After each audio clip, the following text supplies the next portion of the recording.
मेरे साथ बातचीत करने के लिए मौजूद हैं भीम आर्मी के प्रमुख और आज़ाद समाज पार्टी के राष्ट्रीय अध्यक्ष चंद्रशेखर आज़ाद जी। चंद्रशेखर जी, नगीना की क्या स्थिति है? चुनाव आपने लड़ लिया, क्या लगता है क्या कुछ करने जा रहा है नगीना? नगीना से आज़ाद समाज पार्टी का प्रतिनिधित्व जो है वो दिल्ली जा रहा है और वहाँ की जनता ने हम पे भरोसा दिखाया है, आशीर्वाद दिया है। एक उनके मन में डर है कि ईवीएम बदली जा सकती है, ईवीएम से वोटों की चोरी हो सकती है, इस बात का डर है। और उसके लिए भी वो खुद से ही नज़र बनाए हुए हैं, क्योंकि मुझे तो बाहर जाके काम करना है।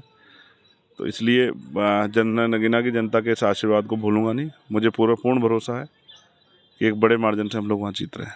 चुनाव आप नगीना में लड़ रहे थे, लेकिन जो चाहे इंडिया गठबंधन हो चाहे एनडीए हो, तमाम नेता हेलीकॉप्टर वहाँ रोज उतर रहे थे और आप अकेले थे चुनाव लड़ने के लिए। कैसा लगता है, कितना संघर्ष आपने किया है और क्या स्थिति रही होगी वहाँ पर? देखिए, संघर्ष खूब किया है, लेकिन मैं धन्यवाद दूंगा वहाँ भीम आर्मी आज़ाद समाज पार्टी और तमाम नेताओं को जो हमारे साथ जुड़े, जिसमें बीएसपी के लोग भी थे, समाजवादी के लोग भी थे, कांग्रेस के लोग भी थे, आम आदमी पार्टी के लोग भी थे, एआईएम के लोग भी थे, जिन्होंने हमें समर्थन दिया और हमारी मदद की। किसान संगठनों में भी जाति के आधार पर बहुत सारी जातियों के लोगों ने, पाल, प्रजापति, कश्यप, जाट, गुर्जर, यादव, चौहान, त्यागी, वाल्मीकि समाज के लोगों ने भी एक मुफ्त हमें समर्थन देकर हमें मदद कराई, क्योंकि वो भी उब गए हैं। बहुत पार्टी, बहुत नेता उन्होंने देख लिए, लोगों नेता भी बहुत हैं, नीतियाँ बहुत है, लेकिन नीयत नहीं है। तो उनको पता चंद्रशेखर आज़ाद को मौका मिलेगा तो चंद्रशेखर करके दिखाएंगे, नौजवान है और वो भी चाहते हैं कोई नया व्यक्ति आके मौका मिले। उन्होंने मेरा संघर्ष देखा है। तो बाकी हेलीकॉप्टर तो रोज़ उतरे, मुख्यमंत्री 3-4 बार आए, जेपी नड्डा जी आए और समाजवादी के बड़े नेता तो 2-2 बार आए आखिरी दिन भी, लेकिन वो पर्याप्त भीड़ नहीं जुटा पाए। बसपा के भी बड़े बड़े नेता आए, हमारी जो बड़ी नेता जिनका हम सम्मान करते वो भी आए। एक उनकी पार्टी में नए जो है नौजवान एक नेता तैयार हुए हैं, विरासती नेता, सोने की चम्मच लेके जो पैदा हुआ, वो भी आए। सब आए, लेकिन जनता हमारे साथ थी और जनता का आशीर्वाद के बिना कोई भी नेता आगे नहीं बढ़ सकता है। तो जनता हमारे साथ थी, उनका आशीर्वाद हमें, इसलिए हम लोग आगे बढ़ रहे हैं, ऐसा हमें भरोसा है। नेताओं को तो बहुत देख लिया उन्होंने, फिर भी जुल्म हो रहा है, अत्याचार हो रहा है, फिर भी संविधान खत्म हो रहा है। इन सब के नेताओं के रहते संविधान कमज़ोर हो गया है, ये भी जनता देख रही है। उनको कोई मजबूत आवाज़ चाहिए, इसलिए उन्होंने चंद्रशेखर पर भरोसा दिखाया। अच्छा, अब क्या कुछ प्लानिंग है? जो चरण बचे हैं उत्तर प्रदेश के अंदर, क्या रहेगा कि आप कहीं इंडिया गठबंधन के खिलाफ तो कहीं अब प्रत्याशी नहीं उतारेंगे या प्रचार प्रसार करेंगे कहीं जाकर, या एनडीए के खिलाफ? देखिए, एनडीए से मेरा कोई वास्ता नहीं है। इंडिया अलायंस के लोगों को मैंने बहुत समझाया, लेकिन वो जब मेरी सीट पे मदद नहीं कर पाए तो वो हमारे लोगों की क्या मदद करेंगे। तो मैं तो पार्टी का एक ईमानदार कार्यकर्ता हूँ, समर्पित। पार्टी का जो आदेश होगा हम लोग उसका सम्मान करेंगे। कई जगह पे हम लोग लड़ रहे हैं और कई जगह पे हम लोगों को समर्थन किया, जैसे हनुमान बेनीवाल जी को हमने वहाँ, मेरे अच्छे साथी ने समर्थन किया।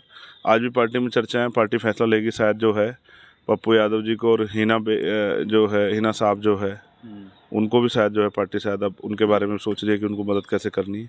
और बहुत सारी सीटें ऐसी हैं जहाँ पार्टी ने वहाँ रहते हुए स्टेट वाइज जो है, क्योंकि हमारा तानाशाही नहीं है, अगर स्टेट चाहता है, वो लड़ना चाहता है तो हम लोग उनकी मदद कर सकते हैं।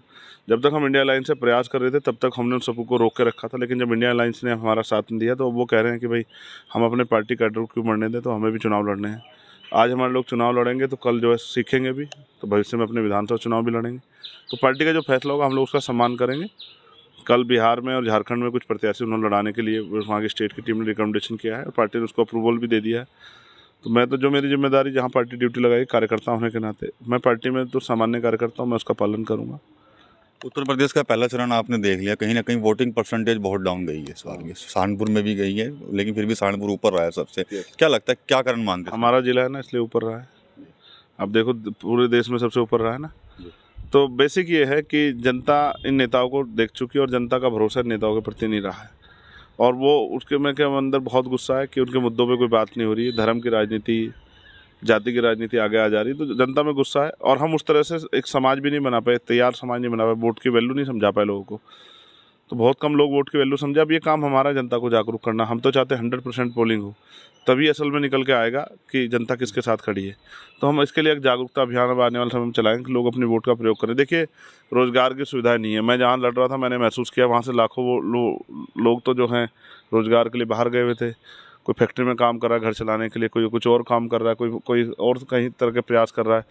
जब जनता परेशान है, जैसे बहुत सारे लोग मैंने वहाँ के महाराष्ट्र में देखे, मैंने कॉलसन पे बात की, कुछ लोग तेलंगाना में देखे, कुछ कर्नाटका में देखे, यहाँ हरिद्वार में भी थे, कुछ लोग हिमाचल और पंजाब में भी थे, लुधियाना। मैंने बात की, सबसे अपील की भाई आ जाओ।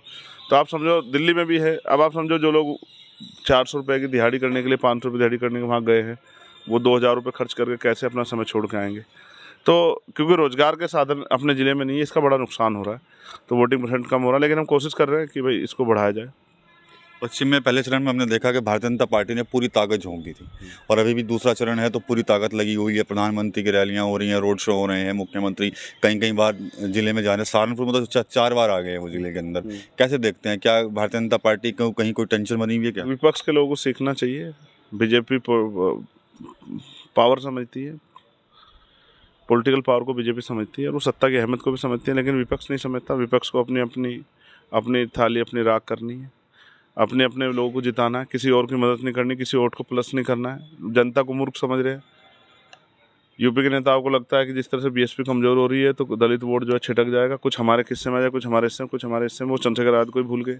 उनको नहीं पता कि एक मजबूत सशक्त आवाज़ चंद्रशेखर आज़ाद तैयार हो रही है। अब देखो, मुझे हराने के लिए कितना प्रयास किया गया, जबकि चाहिए था कि मेरे जैसे व्यक्ति को साथ लेके पूरे देश में भाजपा को रोकने में मदद लेते, मेरी मदद लेते, मुझसे काम लेते, लेकिन नहीं लिया गया। इसका मतलब ये है कि उनको मुझसे कोई इनसिक्योरिटी है और वो भाजपा को हराने के लिए लड़ रहे हैं, वो अपनी पार्टियों को आगे बढ़ाने के लिए लड़ रहे हैं। वो सत्ता में बनना चाहते हैं, उनको जनता की तकलीफ से कोई मामला नहीं है। जनता में भाजपा के खिलाफ विद्रोह है, लेकिन इसमें फ्रैक्शन है। देखो क्या होता है। मेरा प्रयास ये है कि हम राजनीतिक विरोधियों से भी कुछ सीखते हैं, तो हम भाजपा से भी सीख रहे हैं, हम कांग्रेस से भी सीख रहे हैं, और जो और नेता हैं एसी वाले नेता, उनसे भी सीख रहे हैं। और सीख के हमें किस तरह जनता के बीच जाकर उनके विश्वास को मजबूत करना, ये भी हम कर रहे हैं।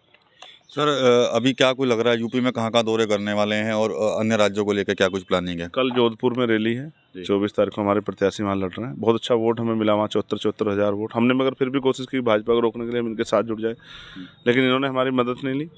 व्यक्तिगत तो फ़ोन करते हैं कि मेरी सीट पे मदद करा दो, मेरी सीट पे मदद करा दो। तो हम तो कोशिश करते हैं कि भाई जो भी जहाँ मदद हम लोग कर सकें। लेकिन मैं फिर आपसे कह रहा हूँ कि भाई हमें जोधपुर जाके अपने पार्टी के काम को आदेश हुआ उसको आगे बढ़ाना है। और अभी यूपी में बहुत सारे फैसले नहीं है, पार्टी जो भी फैसला लेगी, मैं तो आपको देख रहा हूँ, मैं आपके साथ हूँ यहाँ, और बड़े रिलैक्स मूड में पार्टी जो फैसला लेगी उसका हमें पालन करना, उस पर काम करना जाके। अच्छा, अभी आपको सुरक्षा दी गई थी, वाई+ सुरक्षा, तो उसको लेकर क्या संतुष्ट हैं? अब देखिए, मुझे वो कंडीशनल सुरक्षा थी जिस पे बहुत विरोधियों ने, अभी जो विपक्ष है उन्होंने मेरे पर खूब हमला किया। अब मुझे जोधपुर जाना है, मेरे पे कोई सुरक्षा नहीं है, वो टेक्निकल सुरक्षा यूपी तक है, तो मुझे जाना है। अब मैं कुदरत के भरोसे जाऊँगा, जिस कुदरत ने मुझे ज़िंदगी दी है ऊपर वाले, मैं उसके भरोसे जाऊँगा। और मैं फिर कह रहा हूँ, मौत तो एक दिन आनी, मौत से काहे को डरना। तो ठीक है, राजनीतिक विरोध में हम लोग नीचता पे उतर आए हैं, ये अच्छी बात है। ये उनकी सोच है, मेरी सोच नहीं है। मैं तो हर व्यक्ति की जीवन कीमत समझता हूँ। किसी को नुकसान होता है, मुझे तकलीफ होती है, किसी की जान जाती है, मुझे तकलीफ होती है, लेकिन उनको सिर्फ और सिर्फ अपनी राजनीतिक रोटियां सेकनी है। तो विपक्ष से मुझे कोई ज़्यादा बेचारों को तकलीफ नहीं है, वो अपना काम करें, मैं अपना काम कर रहा हूँ। और मैं जैसा आपको बताया, मुझे जोधपुर जाना है, तो मेरी सुरक्षा कुदरत करेगी, ऐसा मुझे भरोसा है।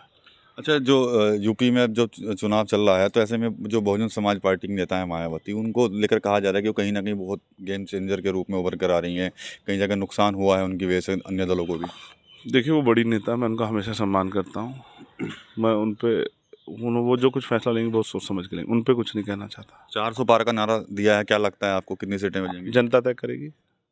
400 पार होंगे या 40 पार होंगे, 200 पार होंगे या 4000 पार हो जाए, जनता तय करेगी। मैं क्या कह सकता हूँ। जनता लोकतंत्र में मालिक है।